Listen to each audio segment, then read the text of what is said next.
France Inter.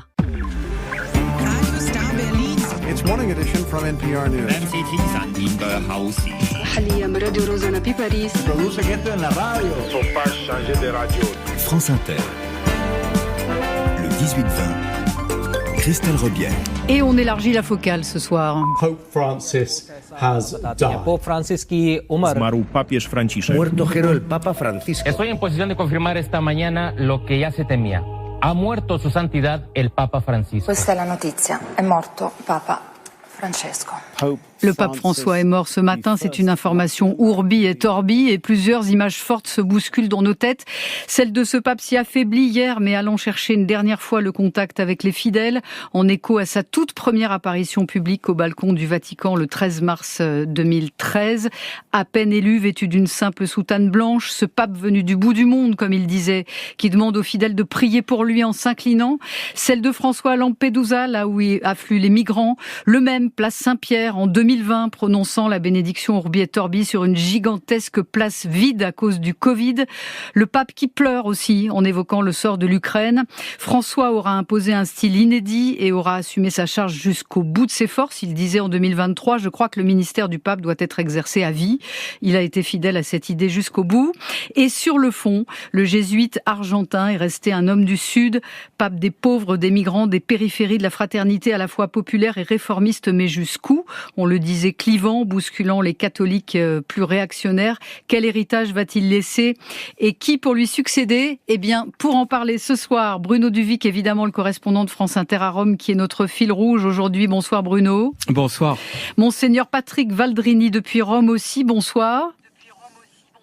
Bonsoir. Spécialiste du droit canonique, professeur émérite à l'Université pontificale du Latran et en studio près de moi, Antoine-Marie Isoard, bonsoir. Bonsoir. Directeur de la rédaction du magazine Famille chrétienne, vous avez passé 20 ans comme correspondant au Vatican. Il est donc parti un lundi de Pâques à bout de force. On a l'impression qu'il s'est autorisé à lâcher. Est-ce qu'il faut y voir un symbole, Antoine-Marie Isoard? Certainement. Vous savez, c'est comme ces personnes âgées qui attendent tel ou tel enfant qui doit encore arriver avant de mourir. Je pense que là, effectivement, le pape a compris qu'il pouvait lâcher, entre guillemets, et se remettre entre les mains du Seigneur. C'est ce que je crois, moi, personnellement, comme fidèle catholique, mais je crois que beaucoup se disent, tiens, il est apparu hier. Effectivement, vous l'avez très bien dit tout à l'heure, place Saint-Pierre, au milieu de la foule. C'est-à-dire qu'on s'était dit, quand il y a un mois, il est sorti de l'hôpital, il apparaîtra peut-être pour la bénédiction Urbi et Torbi, peut-être qu'on le verra au balcon, mais très rapidement, de fait, ça s'est fait. Mais on n'imaginait même pas qu'avec la force de caractère qu'il a, on aurait dû peut-être, il allait faire le tour de la place Saint-Pierre pendant 10-15 minutes comme ça. Alors figé, un peu rigide, tenu sur sa chaise, sur sa papa mobile, mais au milieu de la foule. Et c'est cette foule qui, finalement, a dû lui dire au revoir d'une certaine façon, et lui qui a dit au revoir à la foule. Et vous l'avez bien dit tout à l'heure, c'était tout à fait en écho à ce qui s'est passé il y a 12 ans, c'était le 13 mars 2013, quand, et je m'en souviens, pour avoir été au pied de la loggia et le soir de son élection, quand un peu les bras ballants, après l'Abemus Papam, il débarque là, et qu'il demande à la foule, c'est-à-dire au peuple de Rome, puisqu'il est aussi, il est le pape, mais l'évêque de Rome, qui lui demande de prier pour lui avant même de donner sa bénédiction. Monseigneur Valdrini, c'était quoi le style François? On rappelle qu'il avait choisi de s'appeler François à cause de Saint François d'Assise, le saint des pauvres. Je pense que le style de François, c'est un style très, très simple. Il l'a très vite montré, comme Antoine-Marie Isoard l'a dit, et vous l'avez dit dans la présentation, dès le début de son pontificat, mais il l'a expliqué aussi dans le grand premier texte qu'il a donné, qui est La joie de l'Évangile, où on trouve l'orientation de son pontificat.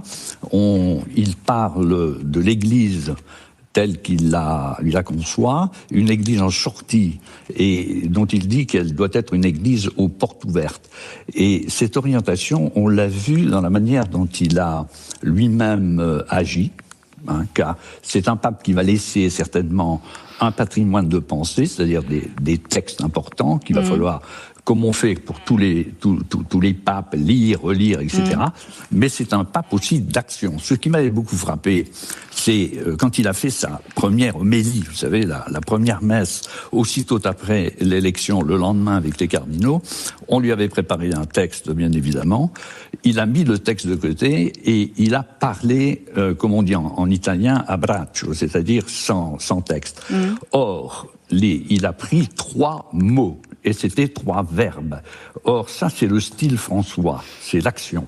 Les verbes qui contiennent pratiquement sa conception de la papauté, plus que des grandes déclarations. Il avait un fort ministère de la parole, Bruno Duvic, le pape François, quand même. Oui, et c'est important. On dit souvent, le pape a parlé dans le vide à propos des migrants, à propos de l'écologie. Mais au fond, l'un des rôles clés du pape, c'est de tenir une position morale. C'est un dignitaire religieux. Donc effectivement, le ministère de la parole, y compris la parole dans les discussions et dans le sens de la plaisanterie. Il y avait une formule qui revenait toujours à la fin parce qu'il savait que cette Église qu'il laissait était divisée. Il terminait ses discours en disant « Priez pour moi, pas contre moi, mais priez pour moi ». Sous-entendu d'autres prix contre moi. Sur le style François, pour le plaisir de lancer la controverse, il y avait des traits populiste dans ce pape. Le côté contact avec le peuple, le côté je me passe souvent des intermédiaires pour aller directement au contact des gens. L'origine sud-américaine, elle se voit aussi dans ces traits-là, dans cette façon-là d'agir très très directe, parfois à la serpe. Il y avait de ça aussi dans le pape François.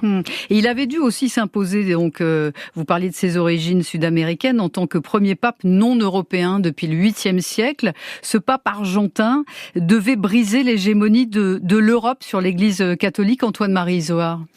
C'est certainement, on disait de Benoît XVI qu'il était le dernier pape européen d'une certaine façon.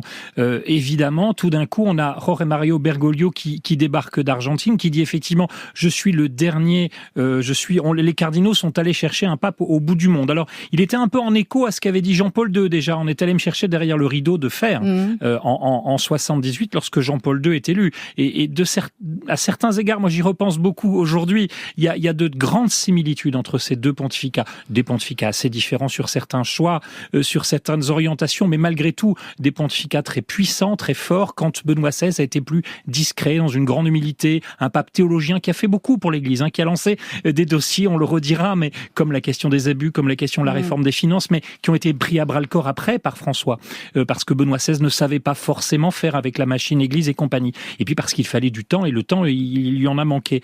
Mais voilà, donc effectivement, François a surpris aussi par sa méthode, par ses gestes, on l'a dit tout à l'heure, Monseigneur Valdrini le disait très bien, il y a ce texte au début du pontificat, ou quasiment, de la joie de l'évangile, et puis il va y avoir d'autres textes très forts, des textes, comme on dit au Vatican, du magistère, c'est-à-dire de l'enseignement de l'Église, mais l'enseignement de François, il vient aussi des gestes, il vient de gestes fabuleux, des gestes comme, et je vous confesse, pardon, vraiment quelque chose qui a marqué moi une partie de ma foi de chrétien, de catholique, c'est ce geste de François qui embrasse assez tôt dans son pontificat un homme au visage totalement défiguré. Et je me dis, mais serais-je capable, moi, de faire ce geste-là? En fait, compte, François est en train de me dire ce que je dois faire, ou en tout cas ce vers quoi je dois tendre.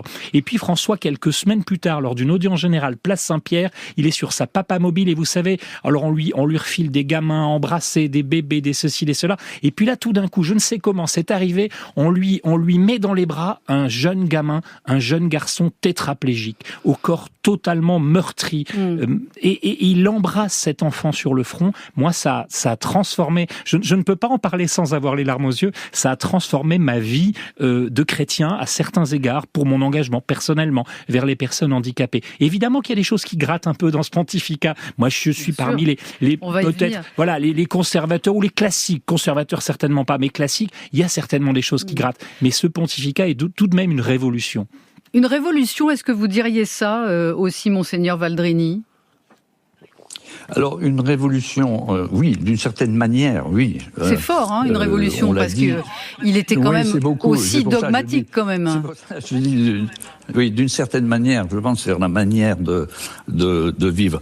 Jean-Paul II disait, un des cardinaux importants, qui était un cardinal qui aujourd'hui est mort, Torrent, disait, on venait voir Jean-Paul II, on venait écouter Benoît XVI, et on venait toucher François.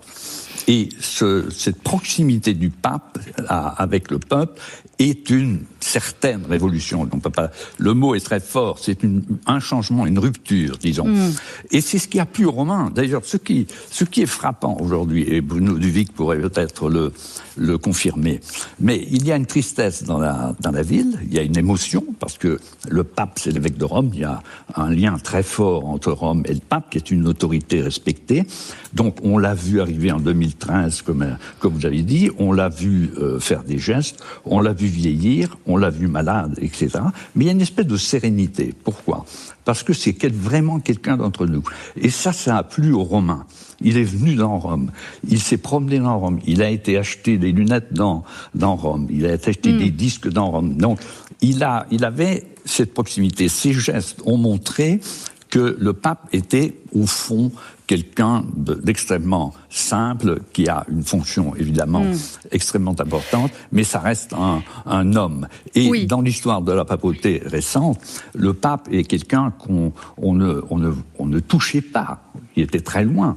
En revanche, lui, c'est quelqu'un qui était très proche. Et cela correspond, en fait, à sa conception même de l'Église, dont il disait que celle-ci, qui préférait une Église accidentée pour être sortie sur les chemins que malade de la fermeture et du confort de s'accrocher à ses sécurités.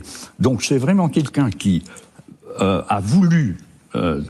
et c'est pas qu'il a voulu, il a montré dans sa vie que cette ouverture qui consiste à toucher les personnes, à les embrasser, à leur parler, à faire en sorte que la personne soit unique en face du pape, qu'elle soit unique en face du pape, que cela soit extrêmement concret et réel. Absolument. Bruno Duvic, je voudrais revenir vers vous, justement, puisque vous êtes le correspondant de France Inter à Rome. Cet attachement, aujourd'hui, est-ce qu'on le ressent place Saint-Pierre ? Très franchement, on est assez surpris qu'il n'y ait pas plus de monde. Alors voilà, deux choses. Moi, ce que j'ai perçu hier en rencontrant des fidèles après Urbi et Torbi et en parlant avec eux de cette extrême fragilité du pape, c'était une douce tristesse. Ça n'allait pas plus loin que cela. Et comme vous, je suis surpris de voir la place Saint-Pierre avec du monde. Mais il faut pas imaginer, les gens qui nous écoutent imaginent peut-être que des milliers et des milliers de personnes s'amassent place Saint-Pierre en ce moment très particulier. Ça n'est pas le cas. On s'était déjà fait la remarque, et notamment ceux qui avaient vécu la fin du pontificat de Jean-Paul II, d'une différence d'émotion au moment de l'hospitalisation du pape François. Ça n'était pas exactement la même chose que à l'époque de Jean-Paul II. Après, le côté contact facile, ça, oui, effectivement, les fidèles adoraient cela et adoraient ce pape qui vraiment allait au contact. Est-ce qu'on peut imaginer que cette réaction, Antoine-Marie Zohar, elle est liée au fait qu'il a beaucoup agacé les conservateurs ? Non, je pense en fait que quand on relit ce qu'on vient de se dire les uns les autres ici, en fait, effectivement, je pense que les fidèles, ils étaient là quand François était là. Vous voyez, c'est-à-dire qu'il est pas là. Alors, il y a eu effectivement, Bruno Duvic l'a évoqué tout à l'heure, il y a eu des prières du chapelet, du rosaire pendant l'hospitalisation du pape François. C'était assez simple. Effectivement, il n'y avait pas des foules incroyables, mais il y avait du monde. Mais les fidèles, ils ont l'impression d'avoir prié pour le pape. Ils ont fait le travail. Le pape est revenu. Je pense que le pape, entre guillemets, s'attendait et souhaitait pouvoir mourir à la maison. Mourir au Vatican plutôt que de mourir là-haut dans cet hôpital Gemelli au 4e ou 6e étage, je me souviens plus bien, là où il y a des chambres qui sont et une suite qui est installée pour le pape. Ils savaient le pape à la maison et ils sont venus hier, nombreux, 50 000 personnes au moins, place Saint-Pierre. C'est un beau dimanche de Pâques pour apercevoir le pape convalescent, mais qu'il n'imaginait pas voir pour la dernière fois.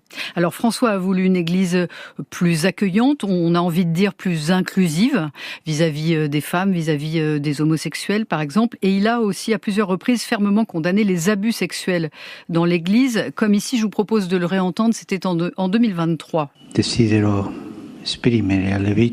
Je désire exprimer aux victimes ma tristesse et ma douleur pour les traumatismes qu'elles ont subis, mais aussi ma honte, notre honte, ma honte, pour la très longue incapacité de l'Église à les mettre au centre de ses préoccupations. J'encourage les évêques et les supérieurs religieux à continuer à faire tous les efforts possibles afin que de semblables drames ne se reproduisent pas. Et j'invite les catholiques français à assumer leurs responsabilités pour garantir que l'Église soit une maison sûre pour tous.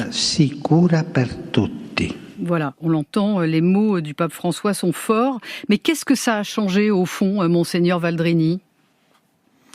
Écoutez, je pense que il faut d'abord écouter ce que disent les victimes. Les victimes, la plupart du temps, disent que l'Église n'a pas fait assez encore. Donc, ce point, pour moi, est extrêmement important. Et je pense que les personnes, nous l'avons vu, la plupart des gens qui s'occupent de cela essayent de faire en sorte que cette parole soit entendue, comprise, interprétée. C'est une telle, une telle blessure qu'il est extrêmement difficile de la comprendre si on ne donne pas la parole aux personnes. La deuxième chose, c'est le pape a fait faire un chemin à l'Église catholique sur plusieurs points. Le premier, c'est le rapport à l'ordre public pénal. Il est clair que, en tant que canoniste de 77 ans, j'ai entendu aujourd'hui dans la bouche du pape et lu dans ses textes des choses qui ne se disaient pas il y a 20 ans. Donc, en particulier, le fait de demander à la justice pénale de passer et de faire son travail. On ne demande pas à la justice pénale de respecter une sorte d'immunité des clercs. Point. La troisième chose, c'est aussi qu'il a fait à l'intérieur de l'Église faire des progrès qui, alors, se dessinent en termes de procédure, et c'est assez, inconnu certainement du grand public. Il a fait en sorte que, par exemple, à la curie romaine, il y ait dans un des dicastères, qui est un mot qui correspondrait à ministère qui s'occupe, qui a des activités, eh bien, qu'il y ait des dizaines de personnes qui travaillent sur des dossiers d'abus sexuels et dont l'étude finit par une sanction qui est portée cette fois par l'Église et non plus par le droit civil qui a, dans ce cas, son rôle à tenir. Donc, il y a eu un chemin qui a été fait. Et il est clair que le prochain pape, dont on ne connaît pas encore, qu'on ne connaît ni le nom, ni la forme, ni ce qu'il fera, mais devra encore aller plus loin, car je pense que tout le monde est d'accord pour dire cela. Les abus sexuels, c'est le contraire de ce que dit et doit faire l'Église. Alors, autre combat du pape François, évidemment, c'est l'accueil des migrants. Son premier voyage en dehors de Rome, c'était à Lampedusa en juillet 2013. On l'écoute. Ne nous habituons pas à considérer les naufrages comme des faits divers et les morts en mer comme des numéros. Ce sont des noms et des prénoms, ce sont des visages et des histoires, ce sont des vies brisées et des rêves anéantis. Les personnes qui risquent de se noyer, abandonnées sur les flots, doivent être secourues. C'est un devoir d'humanité, c'est un devoir de civilisation. C'est un devoir d'humanité. Bruno Duvic, est-ce que c'est vraiment peut-être ce qu'on retiendra de plus important de son pontificat, cet accueil des migrants ? C'est un des aspects majeurs indiscutablement, avec les réserves. Alors, l'aspect religieux, au fond, dans les migrants, le pape, chef des catholiques, voyait le visage du Christ, il le disait souvent, et il était dans son rôle de dignitaire religieux de rappeler cet impératif d'accueil de l'autre, d'accueil du plus souffrant, du plus fragile. Donc ça, je dirais que c'est en quelque sorte, si j'ose dire, le verre à moitié plein. Le fait qu'il a joué un rôle, le président de la République italienne, Sergio Mattarella, disait il était un point de référence. Sur cette question-là des migrants, il était un point de référence à un moment, et on vient au verre à moitié vide, où les autres dirigeants ont plutôt tendance à fermer les frontières. Mais donc oui, on peut dire en effet que le pape a plaidé dans le vide. Après, est-ce qu'il n'est pas dans son rôle de dignitaire religieux de rappeler des principes, quitte à ce qu'ils ne soient pas écoutés? Alors c'est intéressant d'ailleurs parce qu'elle ressurgit cette histoire de migrants aujourd'hui, parce que les hommages sont évidemment unanimes, mais avec plus ou moins d'emphase. Et je pense par exemple à l'hommage de Donald Trump, repose en paix pape François, que Dieu le bénisse, ainsi que tous ceux qui l'ont aimé. C'est un message qu'il a adressé sur son réseau social. C'est quand même le service minimum, Antoine-Marie Zohar. Il était violemment contre la politique migratoire de Trump. Ah oui, et puis le pape l'avait exprimé de façon très claire dans une lettre juste après l'élection de Donald Trump. Le pape François écrit aux évêques américains et il leur dit, en utilisant des mots de J.D. Vance, qui, quand même, le vice-président américain, était hier matin chez le pape, pendant la messe de Pâques, à laquelle le pape n'assistait pas avant d'aller à la bénédiction Urbi et Orbi. Donc c'est quand même, je dirais, c'est assez incroyable en fait. Le pape a reçu de Greta Thunberg à J.D. Vance. Vous voyez ce que je veux dire? C'est aussi ça, l'Église et la force d'un chef d'État comme François. En fait, on a l'impression qu'il était vraiment complètement dans son temps, dans son époque. Mais complètement. On était sorti du théologien, c'était pas Benoît XVI. Après, c'est sûr que François n'a pas toujours été compris dans nos vieux pays, en Europe, en Amérique. D'abord, des catholiques n'ont pas forcément compris, mais moi le premier, que la majorité des immigrés aujourd'hui, des migrants aujourd'hui, sont des catholiques. Alors évidemment, nous regardons notre Europe avec des migrants, et c'est là que le pape a pointé, parce que c'est là qu'il y a des morts. Le pape a pointé l'immigration en Méditerranée, où évidemment il y a peut-être une majorité, forcément, peut-être de musulmans. Donc effectivement, c'est ça qui a rendu difficile pour certains partis, pour certains catholiques. Et je reconnais qu'on a pu être un peu gratté, un peu agacé ou un peu agacé par cette insistance. Maintenant, le pape nous a retourné notre façon de voir les choses. On a oublié aussi de lire la totalité des messages du pape. Je reviens quand même à la majorité de ces migrants qui sont en Asie, en Amérique, quand même, effectivement, d'abord des catholiques. Et ça, on a tendance à oublier que le pape ne parle pas qu'à l'Europe. Il parle au monde entier. Il parle à tous les chefs d'État. Et puis après, on a tendance à oublier que le pape, dans ses documents, et depuis, avec lui, mais avec Benoît XVI, avec Jean-Paul II, et c'est l'histoire de l'Église, depuis des dizaines d'années, évoque évidemment le devoir des pays d'accueil, le droit des migrants, mais aussi le droit, ou plutôt le devoir des pays de départ. Dieu sait si c'est important. Voilà des sujets qui ont été difficiles à comprendre par nombre de catholiques. Il y a des trucs tout bêtes, parfois je vous le fais très vite, mais quand le pape revient, je crois que c'est de Lesbos, je veux pas dire de bêtises, mais d'une île où il a rencontré des migrants, il revient et il ramène dans son avion à Rome 2 familles de migrants. Et ce sont des musulmans. Et en fait, c'est parce que... Et donc ça a choqué des catholiques. Mais c'est quoi le pape? Si c'est le pape qui va chercher les musulmans de l'autre côté de la Méditerranée, ou presque, et qui nous les amène en Europe, d'abord le pape faisait un geste de charité, et puis il se trouve qu'à ce moment-là, aucun catholique n'avait des papiers en règle pour pouvoir venir en Europe, et le Vatican a fini par l'expliquer après. Merci à tous. On aurait pu encore évoquer l'écologie, etc. Il y en avait pour des heures.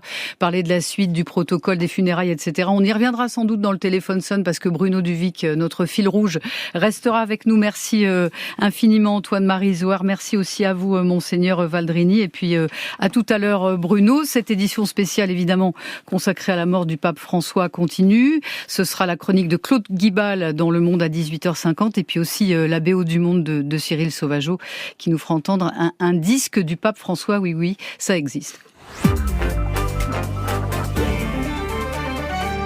Et pour bien comprendre ce qu'il représentait dans le monde à la tête d'1,4 milliard fidèles, petit tour de la planète en 5 escales. On commence par le Brésil. Ce pays concentre 7% des catholiques du monde. Bonsoir Jean-Mathieu Albertini. Bonsoir. En direct de Rio. Comment l'annonce de sa mort a-t-elle été accueillie ? Écoutez, la nouvelle est ici tombée en pleine nuit. C'est donc au réveil que le pays a appris le décès du pape. Pour l'instant, c'est encore un peu l'incrédulité qui domine, mais les fidèles se regroupent déjà devant les grandes églises du pays. Il faut dire que le pape François n'est pas n'importe quel pape, c'est le premier souverain pontife sud-américain. Alors, quand en 2013, pour son premier voyage international, il est venu au Brésil, il a déclenché une ferveur rare. 3,5 millions de personnes ont envahi la plage de Copacabana, un record de fréquentation jusqu'à présent inégalé. Et pourtant, le nombre de catholiques est plutôt en recul dans le monde. Oui, les catholiques restent majoritaires ici. Ils représentent plus de la moitié de la population, mais pourraient être dépassés par les évangéliques dans le futur. Le pape François a tenté de décentraliser un peu le pouvoir du Vatican pour endiguer ce recul, par exemple en nommant des cardinaux d'Amérique du Sud. Alors c'est un phénomène de fond, donc pour le moment, cela ne semble pas avoir eu beaucoup d'effet. En tout cas, pour ce qui est des Brésiliens, on compte 7 cardinaux aptes à voter lors du conclave à venir. Bon, et côté réaction, j'imagine que c'est l'avalanche. Oui, bien sûr. Des politiciens de tous bords et de tous niveaux ont réagi à commencer par le président Lula qui a décrété 7 jours de deuil officiel dans le pays. Les deux hommes sont amis depuis plus de 20 ans et partagent des valeurs communes. On peut citer la défense de la démocratie, de l'Amazonie, la lutte contre les inégalités sociales et même la passion du foot. Ils se sont rencontrés de nombreuses fois et quand Lula était en prison entre 2018 et 2019, ils ont entretenu une correspondance. Évidemment, ce genre de positionnement dans un pays aussi divisé que le Brésil n'a pas apporté que des amis au pape François. Alliés et électeurs de Jair Bolsonaro n'ont pas hésité à l'accuser d'être un communiste. D'ailleurs, les relations entre les deux chefs d'État ont été tumultueuses. Jair Bolsonaro reste le seul président brésilien à ne pas avoir rencontré de pape. Cela ne l'a pas empêché, depuis l'hôpital où il se trouve en ce moment, de lui aussi rendre hommage au pape François. Alors, autre réaction, à l'inverse cette fois, dans l'un des plus grands pays catholiques d'Europe, la Pologne. Bonsoir Adrien Sarlat. Bonsoir Christelle. Peu de réactions, alors rien à voir avec la disparition de Jean-Paul II, évidemment, qui était polonais. Oui, c'est ça. Alors, il faut dire qu'aujourd'hui, c'est un jour un petit peu particulier en Pologne puisque c'est le lundi de Pâques. Donc, les gens, déjà, ne sont pas dans la rue. Tout est fermé. Ils sont plutôt chez eux, en famille ou entre amis. Et rien à voir, donc, avec 2005 et la mort de Jean-Paul II, qui avait donné lieu à 5 jours de deuil national. On pouvait aussi, à l'époque, même observer dans la rue des rassemblements spontanés pour pleurer le souverain pontife. Là, rien de tout ça. Évidemment, les prières des fidèles ont accompagné le pape ces derniers jours, ces derniers mois, notamment depuis son hospitalisation. Et de nombreux politiciens ont écrit des hommages sur les réseaux au souverain pontife. Quelques messes en son honneur ont été prononcées, comme celle de Cracovie, qui est en train d'ailleurs de se terminer. Mais aucun événement particulier n'a été annoncé à l'échelle du pays, comme on a pu l'entendre juste avant au Brésil, par exemple. Et les Polonais espèrent en fait que le prochain pape sera plus conservateur. Oui, c'est ça. En fait, il y a trois points de crispation dans le pontificat du pape François qui passe assez mal auprès des Polonais. D'abord, son ouverture, vous en parliez juste avant, à la communauté LGBTQ+, sa volonté de faire participer les femmes et les laïcs à la vie de l'Église, ou encore ses prises de parole jugées molles sur la guerre en Ukraine, puisque ici, les Polonais trouvent qu'il a manqué de fermeté vis-à-vis de Vladimir Poutine, ou encore que ses appels à la paix s'apparentait plutôt à des appels à la décision pour Kiev. Alors, gardons à l'esprit qu'on est...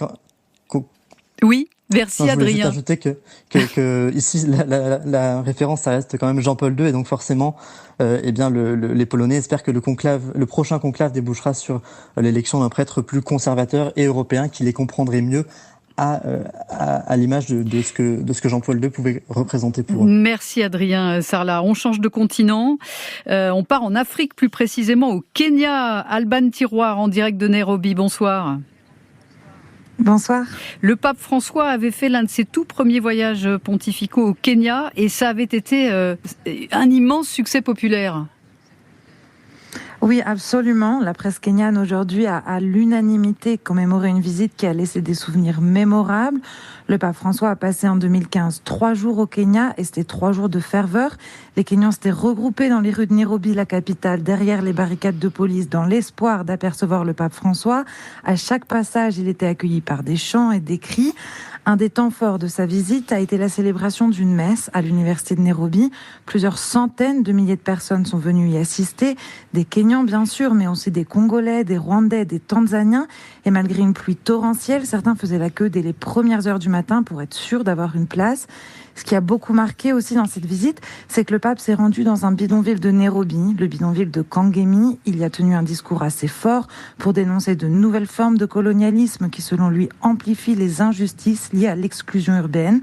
L'ancien président Uhuru Kenyatta, qui l'avait accueilli en 2015, s'est souvenu sur X aujourd'hui d'une visite qui restera, selon lui, gravée dans la mémoire nationale comme un moment divin. Depuis l'annonce du décès du pape, les hommages affluent au Kenya. L'actuel président William Ruto, par exemple, a déploré une perte immense pour toute la communauté catholique et a salué son humilité, son engagement sans faille pour la justice et son empathie pour les plus pauvres. Et est-ce que les Africains croient en leur chance cette fois d'avoir un pape issu de leur continent ? Certains l'espèrent sûrement, en tout cas, notamment car parmi les candidats pressentis, il y a un Africain dont le nom revient souvent. C'est le cardinal Peter Turkson du Ghana, qui était le premier à être nommé cardinal dans son pays. Il faut noter que le continent africain représente tout de même 20% de la population catholique mondiale et le nombre de fidèles y est en hausse, 281 millions en 2023 contre 272 l'année précédente, selon des chiffres du Vatican. Le nombre de prêtres aussi est en hausse, donc le symbole d'un pape africain serait très fort. Merci. Enfin, une dernière étape aux États-Unis. Le pape avait reçu hier le vice-président J.D. Vance. Bonsoir Hélène Chevalier. Bonsoir Christelle. En direct de Washington. Et Donald Trump, j'en parlais tout à l'heure, lui rend hommage, mais alors du bout des lèvres. Hein. Oui, il y a quelques minutes, lors de la traditionnelle chasse aux œufs de la Maison-Blanche, Donald Trump a annoncé que les drapeaux seraient mis en berne pour honorer le pape François et que c'était un homme bon qui travaillait dur et qui aimait le monde. Ça n'a pas duré plus de 15 secondes. Bref, service minimum ici. Et ça montre les relations plus que froides entre les deux hommes, principalement autour du sujet des migrants. Leur premier moment tendu remonte alors même que Donald Trump n'était pas encore président. C'était en février 2016. François avait vivement réagi à la promesse de campagne du candidat républicain d'ériger un mur entre les États-Unis et le Mexique.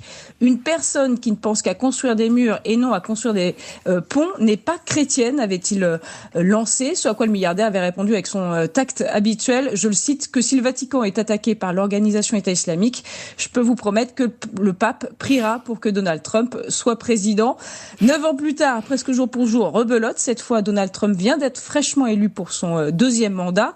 Vous en parliez avec vos invités, Christelle. Le pape rédige une lettre à l'attention des évêques américains où il estime que les plans de déportation massive de cette administration se termineront mal. Ce courrier visait également directement J.D. Vance, qui avait justifié cette politique en citant l'ordoir Maurice, un obscur concept catholique qui remonte au Moyen-Âge. Car au-delà de Donald Trump, c'est surtout avec le vice-président américain que les tensions ont augmenté pour ce second mandat.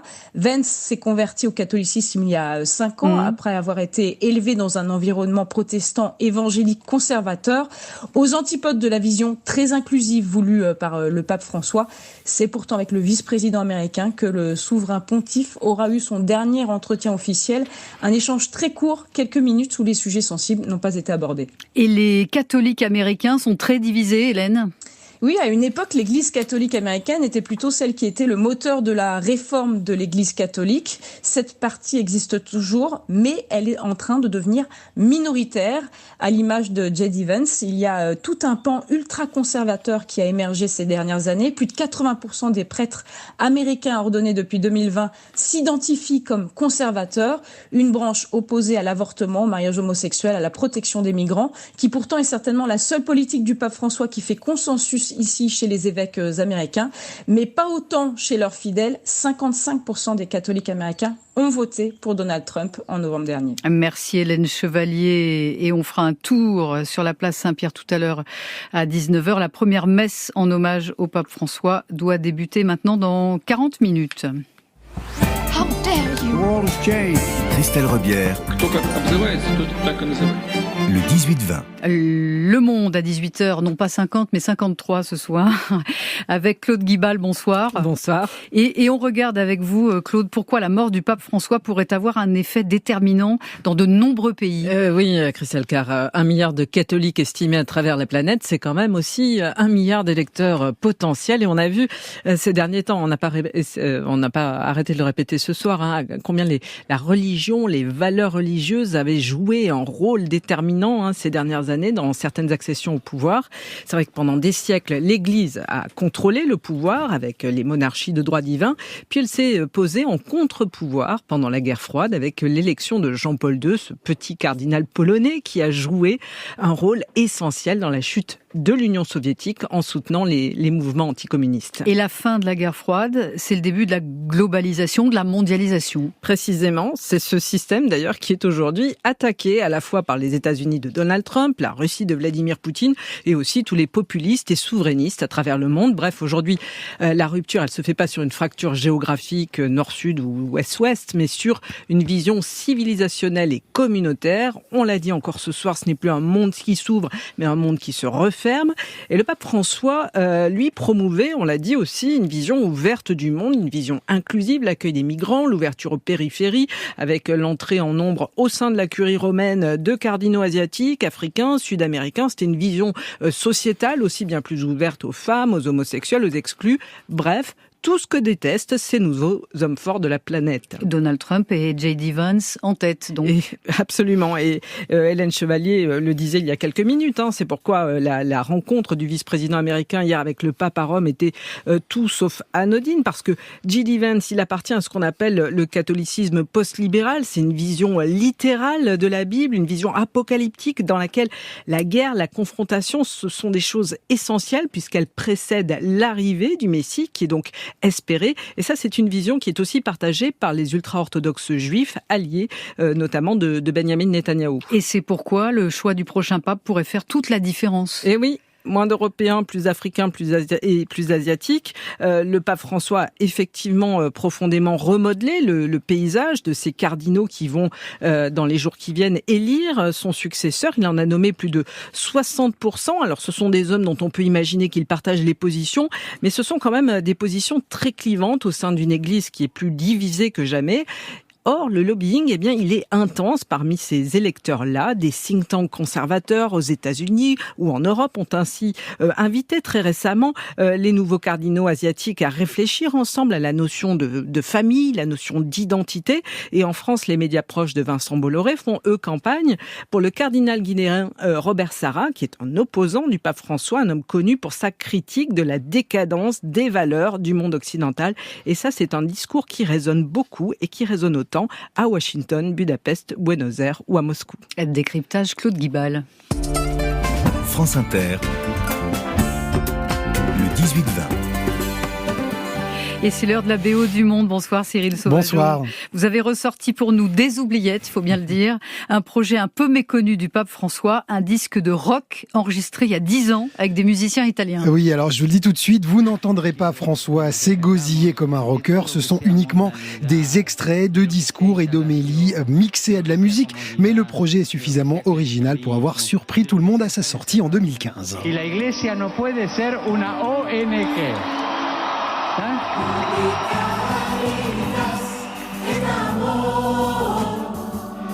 On savait déjà que le pape François avait quelque chose d'une icône pop. Ce n'est pas pour rien si le magazine Rolling Stone l'avait mis en une en 2014. En ce début de pontificat, François à l'image d'un pape moderne, réformateur. Illustration avec cet album à la tonalité pop, rock, latine, composé par plusieurs artistes italiens, dont le leader d'un groupe assez connu des années 70, les Ormé, l'équivalent italien des Genesis et autres Pink Floyd. Les plusieurs rockers vétérans vont donc composer en studio à grand renfort de guitare et de synthé une bande son qui se veut à la fois moderne et spirituelle. Ici par exemple, on entend le pape François s'adresser en anglais aux jeunes Coréens à Séoul en 2014.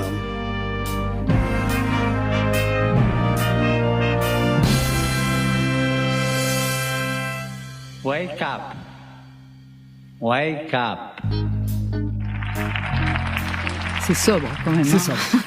En réalité, Cyril, François n'est pas le premier souverain pontife à avoir sorti un disque. Effectivement, Jean-Paul II et Benoît XVI l'avaient précédé, mais avouons-le, ça n'avait pas grand-chose à voir. Écoutez comment le CD sorti par Jean-Paul II en 96 était présenté dans ce reportage du JT de France 2.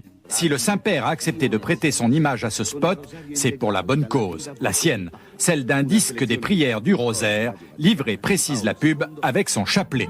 Luxueusement présenté, le coffret avec ses 2 disques offre un contenu sévère, des enregistrements live et bruts des prières du rosaire par Jean-Paul II, afin, disent les affichettes, que vous puissiez prier avec le Saint-Père dans l'intimité de votre maison.